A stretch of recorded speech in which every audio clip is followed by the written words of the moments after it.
بسم اللہ الرحمن الرحیم وبہ نستعین والحمد للہ رب العالمین وصلی اللہ وسلم علی نبینا محمد وعلی آلہ واصحابہ واتباعہ الی یوم الدین، اما بعد۔ کتاب عمدۃ الاحکام میں آج انشاءاللہ پڑھیں گے باب المسح علی الخفین، موزوں پر مسح کا بیان۔ خف عربی زبان میں اس لباس کو کہتے ہیں جو چمڑے کا ہوتا ہے اور پیروں پہ پہنا جاتا ہے۔ پیروں کا لفافہ، پیروں پر پہنا جانے والا چمڑے کا لباس، اسے کہا جاتا ہے خف۔ تو خف پر اس کو ہم اردو زبان میں موزے سے تعبیر کر دیا کرتے ہیں، اور خف چمڑے کے علاوہ جو پیروں کا لفافہ ہوتا ہے اسے جورب کہا جاتا ہے۔ کاٹن کا ہو، نائلون کا ہو، سوتی کا ہو، اور کسی چیز کا ہو، تو جو بھی پیروں میں پہنا جاتا ہے موزے چمڑے کے علاوہ، اسے عربی میں جورب کہتے ہیں۔ ہمارے یہاں عام طور پر دونوں کو موزہ کہہ دیا جاتا ہے، بعض لوگ جراب بھی کہہ دیتے ہیں۔ بہرکیف موزوں پر مسح کا بیان۔ موزوں پر مسح کا مسئلہ ایسا مسئلہ ہے جو اہل سنت کا شعار ہے، جس کا ثبوت قرآن پاک میں بھی ہے۔ نبی کریم صلی اللہ علیہ وسلم سے جو چیز متواتر ثابت ہے، امام احمد رحمہ اللہ کہتے ہیں کہ اس سلسلے میں 40 احادیث ہیں۔ امام ابن عبد البر رحمہ اللہ فرماتے ہیں کہ اس سلسلے میں 40 صحابہ کی روایات ہے۔ امام ابن الملقن فرماتے ہیں بلکہ 80 صحابہ کرام کی روایات ہیں۔ بہرحال یہ متواتر ہے اور اس کے ثبوت میں ذرہ برابر شک و شبہ نہیں ہے، اسی لیے اہل سنت نے اسے عقیدے کی کتابوں میں ذکر کیا ہے۔ امام طحاوی رحمہ اللہ نے اپنی کتاب العقیدہ الطحاویہ میں لکھا ہے کہ ہم، اگرچہ یہ فقہی مسئلہ ہے، عقیدے میں کیسے داخل کیا؟ عقیدے میں داخل کیا کہ ہم مسح علی الخفین کو جائز سمجھتے ہیں، موزوں پر مسح کرنے کو ہم مشروع جانتے ہیں، جائز جانتے ہیں، اس لیے کہ اس کی احادیث متواتر ہیں، اور متواتر احادیث کو قبول کرنا یہ ہمارا عقیدہ ہے، اور متواتر حدیث کو رد کرنے والے کا عقیدہ درست نہیں ہے۔ اس لحاظ سے، اور اس لحاظ سے بھی کیونکہ یہ اہل سنت کا شعار بن چکا ہے، اسی طرح سے موزوں پر مسح نہ کرنا یہ اہل بدعت کا شعار بن چکا ہے۔ جو لوگ اپنے آپ کو شیعہ کہتے ہیں، جن کا حقیقی نام ہے رافضی، تو وہ لوگ بہت بڑا گناہ سمجھتے ہیں موزے پر مسح کرنا، یہاں تک کہ بعض لوگ قسم کھاتے ہوئے اس طرح کی بات کہتے ہیں کہ اگر میں یہ کام کروں تو میں موزے پر مسح کروں گا، تو گویا وہ اپنے دین کو چھوڑ دے گا۔ اس لحاظ سے اتنا بڑا مسئلہ ہے ان کے یہاں موزے پر مسح کرنا۔ موزے کا مسح کرنا، میں نے کہا کہ اس پر اہل سنت کا اجماع ہے، اس کی احادیث متواتر ہیں، قرآن پاک میں بھی اس کا ثبوت ہے۔ قرآن پاک سے ثبوت کس طرح سے ہے؟ قرآن پاک سے اس حساب سے ثبوت ہے کیونکہ وضو سے متعلق جو آیت ہے، اللہ تعالیٰ نے فرمایا یا ایھا الذین آمنوا اذا قمتم الی الصلاۃ فاغسلوا وجوہکم وایدیکم الی المرافق وامسحوا برؤوسکم وارجلکم الی الکعبین۔ تو جب وارجلکم لام کو زبر ہے تو اس کو کہا گیا کہ اللہ تعالیٰ نے فرمایا ارجلکم وامسحوا برؤوسکم، رؤوسے کو زیر ہے، جر ہے کہ اپنے سروں کا مسح کرو، اور پھر وارجلا لام کو زبر کر دیا، مفعول بھی کر دیا کیونکہ یہ مغسولات میں سے ہے، اسے دھویا جائے گا، تو پیروں کو دھو۔ لیکن دوسری قرات میں جہاں ہے وَامْسَحُوا بِرُؤُوسِكُمْ وَأَرْجُلِكُمْ إِلَى الْكَعْبَيْنِ، تو وہ ارجلکم اس لیے ہے کہ اپنے اپنے سروں پر مسح کرو اور اپنے پیروں پر مسح کرو جبکہ ان پر موزے پہنے ہوئے ہو۔ تو گویا دوسری قرات یہ تفسیری ہے اور ایک اور معنی کی طرف اشارہ کرتی ہے۔ فتح والی قرات یہ پیروں کے دھونے کا ذکر کرتی ہے، دھونے کو فرض قرار دیتی ہے، اور جر والی قرات یہ موزوں پر مسح پر دلالت کرتی ہے۔ جو لوگ موزوں پر مسح کا انکار کرتے ہیں یعنی شیعہ، اس معاملے میں کئی غلطی کرتے ہیں۔ پہلی غلطی تو یہ کرتے ہیں کہ وہ پیروں کو سرے سے پیروں کے دھونے کو فرض نہیں مانتے، جبکہ قرآن پاک میں وَأَرْجُلَكُمْ کہا گیا جس سے پیروں کا دھونا مراد ہے۔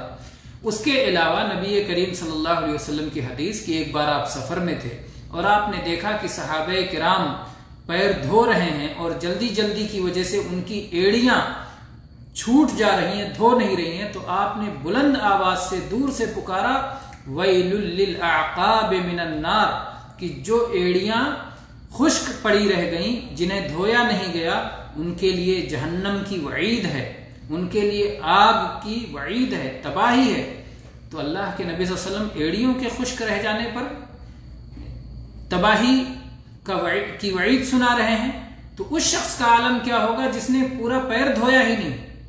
تو رافضہ یہ غلطی کرتے ہیں کہ وہ پیر کو نہیں دھوتے، پیر کے دھونے کو وہ وضو کا حصہ نہیں مانتے، بلکہ پیر پہ مسح کرنے کو وہ وضو کا حصہ مانتے ہیں۔ تو ایک غلطی ہو گئی۔ تو جب پیر ہی کو مسح کرنا مانتے ہیں تو ظاہر بات ہے موزے کا مسح ان کے یہاں ہوگا ہی نہیں، اس لیے کہ جس پہ پہلے ہی سے مسح کرنا ہے اس پہ ایک اور پہن کے کیا مسح کریں گے۔ تو موزے کے مسح کا انکار کرتے ہیں، پیر کو نہیں دھوتے اور پیر پہ مسح کرتے ہیں۔ اور پیر پہ مسح بھی کیسے کرتے ہیں؟ قرآن پاک میں اللہ تعالیٰ نے فرمایا وَأَرْجُلَكُمْ إِلَى الْكَعْبَيْنِ، اپنے دونوں پیروں کو دھو ٹخنوں تک۔ تو ٹخنے کی تفسیر کرتے ہیں اس ہڈی سے جو درمیان میں اٹھی ہوئی ہے، پیروں کے درمیان میں، جبکہ کعب اس ہڈی کو کہتے ہیں جو پنڈلی اور قدم کے درمیان میں دونوں جانب ابھری ہوئی ہے، اس ہڈی کو کہتے ہیں۔ تو وہ لوگ کعب کی تفسیر غلط کرتے ہیں، پیروں کا مسح کرتے ہیں، موزوں پر مسح نہیں کرتے، جبکہ اہل سنت موزوں پر مسح کرتے ہیں جس وقت موزے پہنے ہوئے ہوں، اور پیروں کو دھوتے ہیں جب پیر کھلے ہوئے ہوں، اور وہ ٹخنوں سمیت، یعنی وہ ہڈی جو دونوں جانب ابھری ہوئی ہے، پنڈلی اور پیر کے بیچ میں ہے، اس کے اوپر تک پیروں کو دھوتے ہیں۔ تو یہ تین فرق ہے جو اہل سنت اور اہل بدعت میں ہے، اور ظاہر بات ہے کہ ان کا یہ عمل اجماع اہل سنت کے خلاف ہے۔ جہاں تک یہ مسئلہ ہے کہ کیا صرف موٹے اور چمڑے کے موزوں ہی پر مسح کیا جا سکتا ہے، کیا پتلے موزوں پر، نائلون کے اور سوتی کے موزوں پر اور دوسرے کپڑوں کے موزوں پر، اور جن سے پیر نظر آئے، اگر کوئی اتنا باریک ہو کہ جس سے پیر نظر آ رہا ہو تو اس پر مسح نہیں کیا جا سکتا؟ تو اس سلسلے میں صحیح بات یہ ہے کہ اللہ تعالیٰ نے یہ حکم دیا ہے امت کی آسانی کے لیے، اور ظاہر بات ہے مشقت سے بچنے کے لیے۔ تو جس طرح سے چمڑے کے موزے پہننے اور وضو کرنے کے لیے اتارنے میں مشقت ہے، اسی طرح سے سوتی کے کپڑوں کو بھی، سوتی کے موزوں کو بھی، اور نائلون کے موزوں کو بھی، اور شفاف، اور بعض جو عورتیں چمڑے کے رنگ کا موزہ پہنے ہوئے ہوتی ہیں اس کو بھی پہننے اتارنے میں مشقت ہے۔ تو اگر انہوں نے ان شرطوں کو مکمل کیا ہو جن کی بنا پر مسح کیا جا سکتا ہے، تو وہ ان موزوں پر بھی مسح کر سکتی ہیں اور کیا جا سکتا ہے۔ اگر کوئی شخص شیشے کا موزہ پہنے جس میں پیر پوری طرح نظر آتا ہے، شیشے کا جوتا پہنے جس میں پیر پوری طرح نظر آئے گا، تو کیا اس پر مسح ناجائز ہوگا؟ کیا اس کو بار بار وہ جوتا اور موزہ اتارنا پڑے گا کہ تاکہ وہ پیروں کو دھوئے؟ یہ صحیح نہیں ہے۔ صحیح بات یہ ہے کہ المشقہ تجلب التیسیر، جب مشقت ہوتی ہے تو اللہ تعالیٰ کی طرف سے آسانی آتی ہے۔ تو آسانی کی خاطر ہی، مشقت سے بچنے ہی کے لیے وہ حکم دیا گیا ہے۔ اسی لیے اس موضوع پر علامہ شام، علامہ جمال الدین قاسمی رحمہ اللہ کی کتاب المسح علی الجوربین بہت مفید ہے، اور اسی طرح سے اس پر علامہ البانی رحمہ اللہ کی تعلیق، ان کا رسالہ تمام النصح فی مسئلۃ المسح، تو یہ رسالے اس پر پڑھنا چاہیے، بہت تفصیل کے ساتھ یہ مسئلہ ملے گا۔ ایسے ہی شیخ محمد بن صالح العثیمین رحمہ اللہ نے بہت ہی تفصیل کے ساتھ اس مسئلے پر لکھا ہے، اور ان کے دروس اور ان کے فتاوے ہیں کہ ہر طرح کے موزے پر مسح کیا جا سکتا ہے، بشرطے کہ اس کی شرطیں مکمل کی گئی ہوں۔ مثال کے طور پر محل فرض ڈھکا ہوا ہو، یعنی ٹخنوں سے اوپر تک، وہ موزہ ٹخنوں سے اوپر تک پہنا گیا ہو، اسی طرح سے وہ موزہ طہارت کے بعد پہنا گیا ہو، مکمل طہارت کے بعد، وضو کر لینے کے بعد، اور جو مدت اس کی مقرر کی گئی ہے اس مدت کے دوران اس پر مسح کیا جا رہا ہو، تو ہر طرح کے موزے پر، چاہے وہ چمڑے کا ہو، چاہے وہ کپڑے کا ہو، کسی بھی قسم کے کپڑے کا ہو، نائلون کا ہو، ہر طرح کے موزے پر مسح کرنا جائز ہے۔ یہی بات درست اور راجح ہے۔ اب آئیے اس سلسلے میں احادیث پڑھتے ہیں۔ حدیث نمبر 21 اس کتاب کی، عمدۃ الاحکام کی حدیث نمبر 21، عن المغیرۃ بن شعبہ رضی اللہ عنہ قال كنت مع النبي صلى الله عليه وسلم في سفر فأهويت لأنزع خفيه فقال دعهما فإني أدخلتهما طاهرتين فمسح عليهما۔ مغیرہ ابن شعبہ رضی اللہ عنہ سے روایت ہے کہ میں نبی کریم صلی اللہ علیہ وسلم کے ساتھ ایک سفر میں تھا، تو میں جھکا کہ آپ کے موزے اتار دوں، آپ کے چمڑے کے موزے اتار دوں۔ اللہ کے نبی صلی اللہ علیہ وسلم نے کہا رہنے دو، میں نے ان دونوں کو اس حال میں پہنا ہے کہ یہ دونوں پاک تھے۔ پھر اللہ کے نبی صلی اللہ علیہ وسلم نے اپنے موزوں پر مسح فرمایا۔ یہ حدیث صحیح بخاری میں، امام بخاری نے اس سے بہت زیادہ مسائل مستنبط کیے ہیں، اسی لیے مختلف جگہوں پر متعدد مقامات پر اسے لائے ہیں۔ چنانچہ کتاب الوضو میں باب الرجل یوضع صاحبہ، اس مسئلے کے بیان میں لائے ہیں کہ ایک آدمی اپنے بھائی کو وضو کروا سکتا ہے۔ یہاں آپ دیکھیں کہ مغیرہ رضی اللہ عنہ نبی کریم صلی اللہ علیہ وسلم کی مدد کر رہے تھے وضو کرنے میں۔ ایسے ہی اگر کوئی شخص اسی پہ پانی ڈال رہا ہے کہ وہ وضو کر لے، ایک آدمی وضو کر رہا ہے اور دوسرا لوٹے سے یا کسی بھی برتن سے پانی ڈال رہا ہے، تو یہ کرنا جائز ہے، وضو میں مدد کرنا جائز ہے۔ یہ مسئلہ ثابت کرنے کے لیے امام بخاری نے یہ باب قائم کیا ہے۔ اسی طرح سے امام بخاری نے المسح علی الخفین کے بعد میں اسے ذکر کیا ہے کتاب الطہارہ میں، اور یہ مسئلہ واضح ہے مسئلہ الخفین کا، اور متواتر ہے، اور اہل سنت کا اس پر اجماع ہے جیسا کہ ذکر ہوا۔ اور اسی طرح سے امام بخاری نے کتاب الطہارہ باب اذا ادخل رجلیہ وہما طاہرتان، کہ اس بات کا بیان کہ جب انسان اپنے موزے اس حالت میں پہنے کہ جب وہ پاک ہوں۔ اس کا مفہوم مخالف ہے کہ اگر کسی نے باوضو حالت میں موزے نہیں پہنے ہیں تو بعد میں اس پر وضو کی اور اس پر مسح کرنے کی گنجائش نہیں ہوگی۔ اسی طرح سے کتاب الصلاح میں باب الصلاۃ فی الجبۃ الشامیہ، یہ امام بخاری نے باب قائم کیا ہے شامی جبہ میں نماز پڑھنے کا بیان، کیونکہ یہ حدیث یہاں پر مختصر ہے۔ حدیث میں تفصیل یہ ہے کہ نبی کریم یہ جو ہے غزوہ تبوک کا وقت تھا، مغیرہ ابن شعبہ رضی اللہ عنہ جو ہے غزوہ تبوک میں نبی صلی اللہ علیہ وسلم کے ساتھ تھے۔ یہ وہ صحابی ہیں کہ خندق کے موقع پر اسلام لائے اور اس کے بعد نبی کریم صلی اللہ علیہ وسلم کے ساتھ رہے، اور سن 50 ہجری میں ان کی وفات ہوئی۔ بہت مشہور صحابی ہیں، بہت ہی ہوشیار اور عقل مند صحابی ہیں۔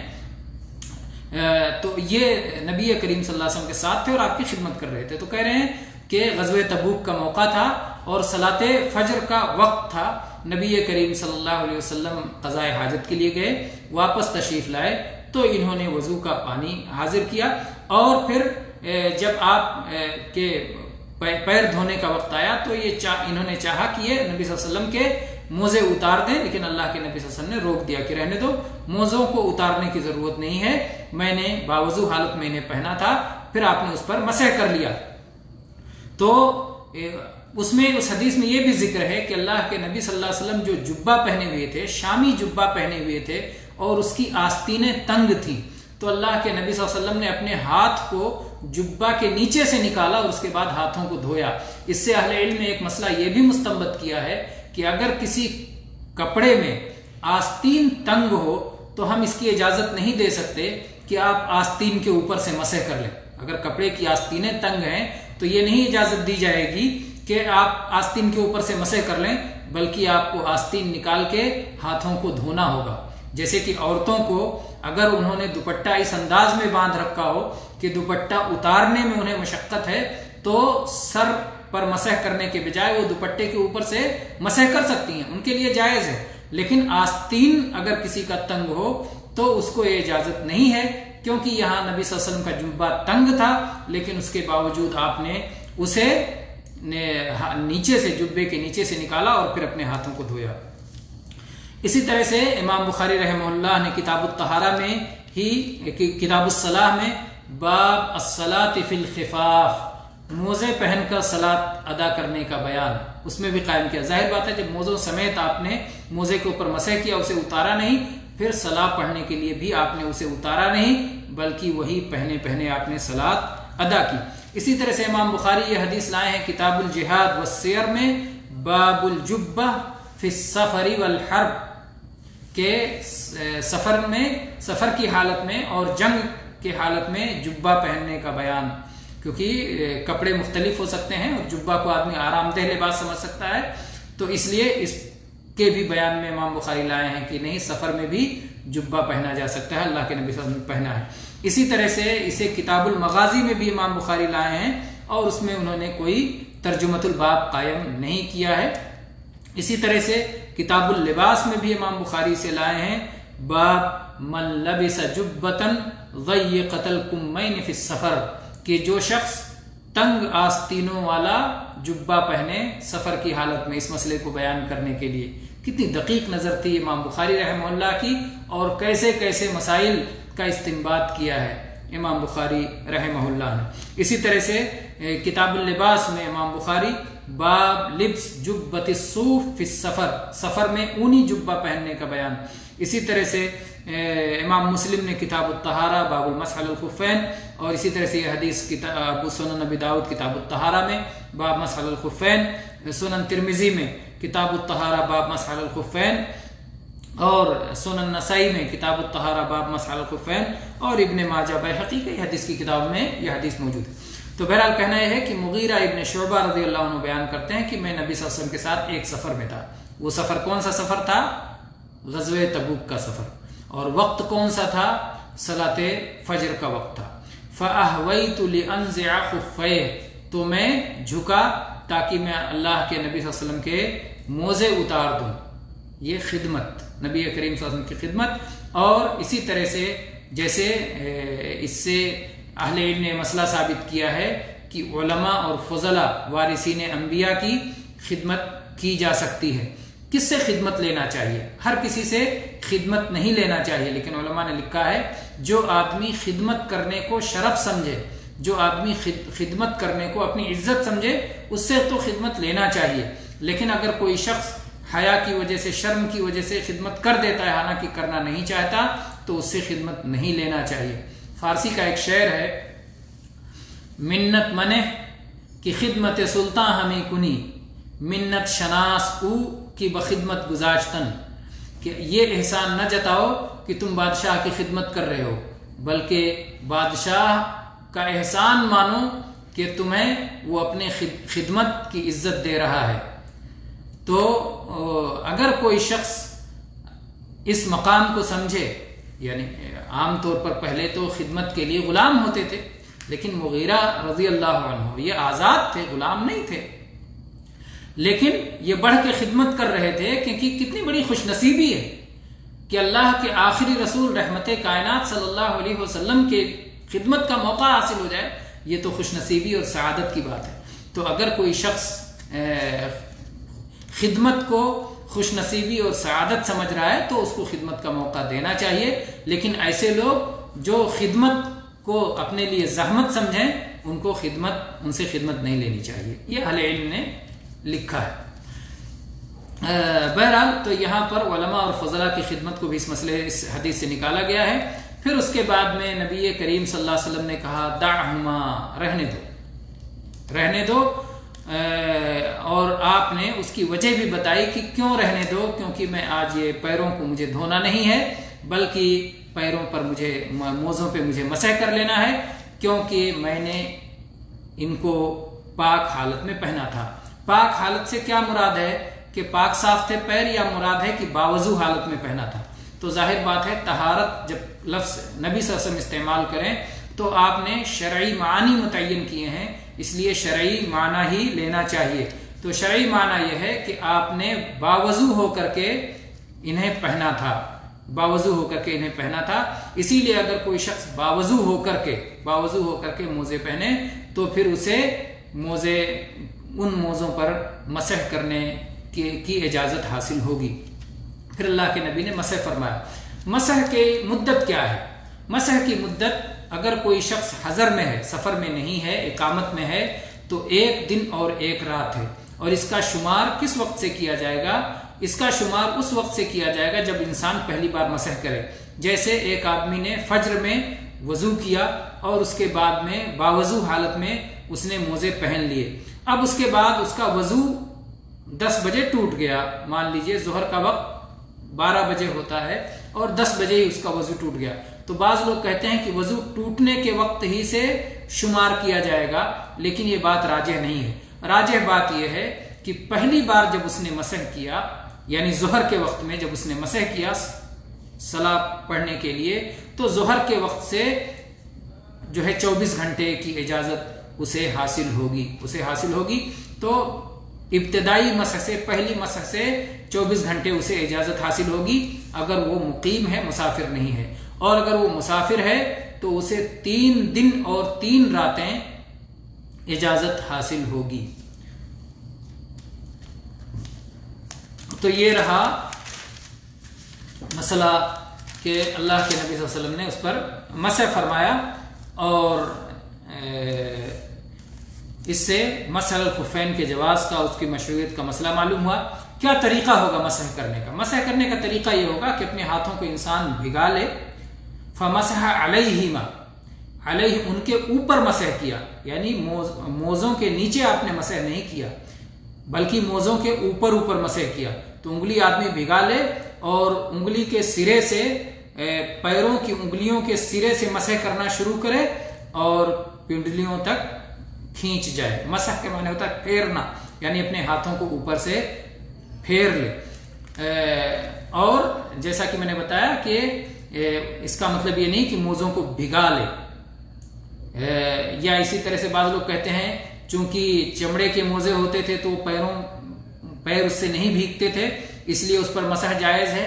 اگر آپ کے کپڑے کے موزے ہوں گے تو آپ مسح کریں گے تو آپ کا پیر بھیگ جائے گا، تو دھونا حاصل ہو جائے گا، اس لیے کپڑوں کے موزوں پر جائز نہیں ہے۔ تو یہ سب جو ہے توجیحات غلط ہیں، کسی نص میں یہ بات نہیں کہی گئی ہے کہ اگر پیر بھیگ جائیں اس کی وجہ سے تو موزے نہیں ہوں گے۔ اگر موزے پھٹے ہوئے ہوں تو کیا ان پر مسح کیا جا سکتا ہے؟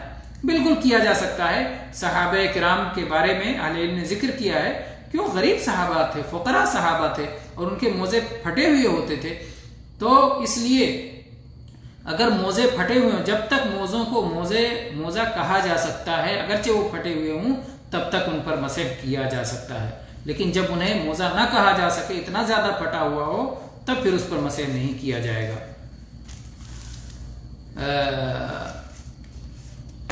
آگے چلتے ہیں، حدیث نمبر 22 جو کہ مسح سے ہی متعلق ہے، اس کو بھی پڑھ لیتے ہیں اور اس طرح سے درس کو مکمل کرتے ہیں۔ عن حذیفہ بن الیمان قال كنت مع النبي صلی اللہ علیہ وسلم فی سفر فبال وتوضأ ومسح على خفيه۔ حذیفہ بن یمان رضی اللہ عنہ کہتے ہیں کہ میں نبی کریم صلی اللہ علیہ وسلم کے ساتھ ایک سفر میں تھا، آپ صلی اللہ علیہ وسلم نے پیشاب فرمایا، پھر اس کے بعد وضو کیا اور اپنے موزوں پر مسح کیا۔ یہ حدیث ہم دیکھتے ہیں کہ امام بخاری کتاب الوضو میں لائے ہیں اور اس پر باب قائم کیا ہے، باب البول قائما وقاعدا، کھڑے اور بیٹھے، کھڑے ہو کر اور بیٹھ کر پیشاب کرنے کا بیان۔ اس حدیث میں تو ذکر نہیں ہے، لیکن امام بخاری اس حدیث کی دوسری روایت میں، جس میں قصہ ہے پورا، اس طرح سے الفاظ ہیں. یہاں جو ہے عمدۃ الاحکام میں غالباً امام مقدسی نے مختصر کر دیا ہے. پورے الفاظ اس طرح سے حدیث کے ہیں. حذیفہ رضی اللہ عنہ کہتے ہیں کنت مع النبی صلی اللہ علیہ وسلم، میں نبی کریم صلی اللہ علیہ وسلم کے ساتھ تھا. فانتہا الی سباتۃ قوم، آپ صلی اللہ علیہ وسلم ایک قوم کی گھور کے پاس گئے جہاں گندگیاں اکٹھا کی جاتی ہیں. فبال قائما، تو آپ نے کھڑے ہو کر کے وہاں پیشاب کیا. فتنحیت، میں ذرا دور جانے لگا تو آپ نے بلایا ادنو، آؤ قریب ہو جاؤ. فدنوت منہ، میں آپ کے قریب ہو گیا. حتی قمت عند عقبہ، یہاں تک کہ میں آپ کے پیچھے کھڑا ہو گیا. تو آپ کے پیچھے کھڑے ہو جانے سے ایک طرح کا پردہ ہو گیا. پھر کہتے ہیں کہ نبی صلی اللہ علیہ وسلم نے پیشاب کے بعد پھر وضو فرمایا اور آپ نے اس میں اپنے موزوں پر مسح کیا.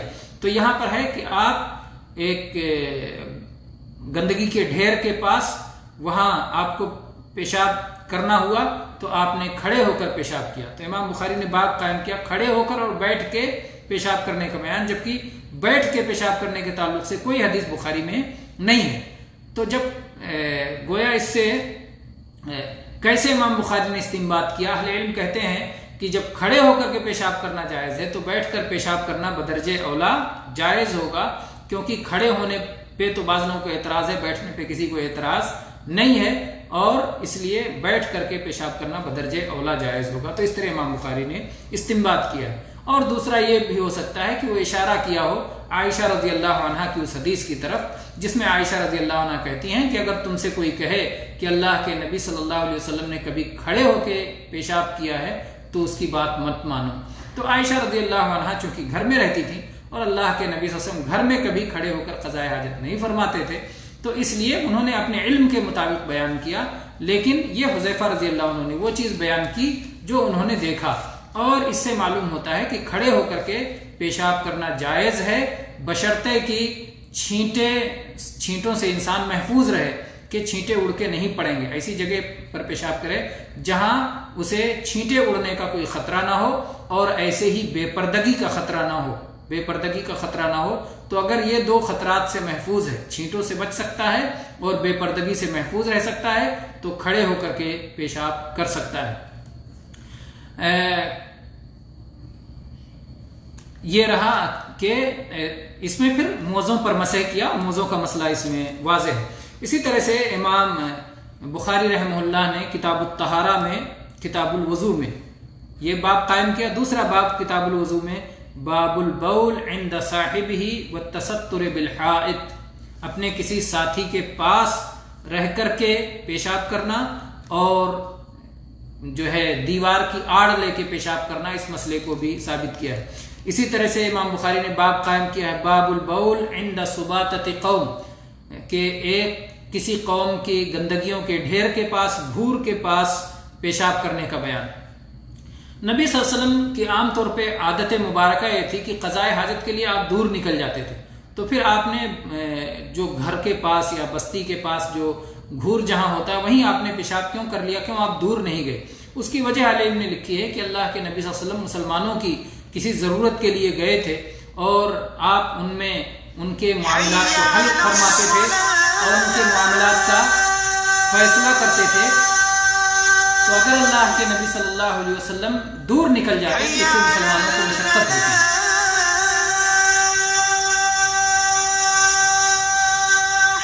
تو آپ نے ان کی مشقت کا خیال رکھتے ہوئے آپ صلی اللہ علیہ وسلم دور نہیں گئے. اسی طرح سے امام بخاری نے باب قائم کیا باب الوقوف والبول عند سباتۃ قوم. اسی طرح سے امام مسلم نے اسے کتاب الطہارہ میں باب جواز البول قائما، کھڑے ہو کر پیشاب کرنے کا جواز، اس مسئلے میں امام مسلم، امام ابو داؤد نے بھی اسی مسئلے میں، اور امام ترمذی نے بھی، اور اسی طرح سے امام نسائی نے بھی، اس سارے جو ہے کتب سنہ میں، امام ابن ماجہ نے بھی اسے روایت کیا ہے. تو سب نے اس سے مسئلہ ثابت کیا ہے کہ کھڑے ہو کر کے پیشاب کرنا جائز ہے. ہمارے ہندوستانی معاشرے کی مصیبت یہ ہے کہ ہمارے ہاں چھوٹے مسائل کو بہت بڑا کر دیا جاتا ہے اور بڑے مسائل کو چھوٹا کر دیا جاتا ہے. تو اسی طرح سے کھڑے ہو کر پیشاب کرنے کا مسئلہ یہ ہے، اگر کسی کے بارے میں یہ بات معلوم ہو جائے کہ اس نے کھڑے ہو کے پیشاب کیا ہے تو ایسا لگتا ہے کہ اس نے کتنا بڑا جرم کیا ہے، اس کو بہت بڑا جرم سمجھا جاتا ہے، جبکہ یہ ایک جائز چیز ہے. یہ ایک جائز چیز ہے، اور اگرچہ کہ بیٹھ کر کے پیشاب کرنا بہتر ہے. بہرحال تو یہ حدیث اس طرح ثابت حدیث ہے اور اس میں موزوں پر مسح کا مسئلہ پوری طرح سے واضح ہے. اللہ تبارک و تعالی ہمیں اس مسئلے کی صحیح سمجھ عطا فرمائے. آمین. وآخر دعوانا الحمد للہ رب العالمین وصلی اللہ علی نبینا وسلم.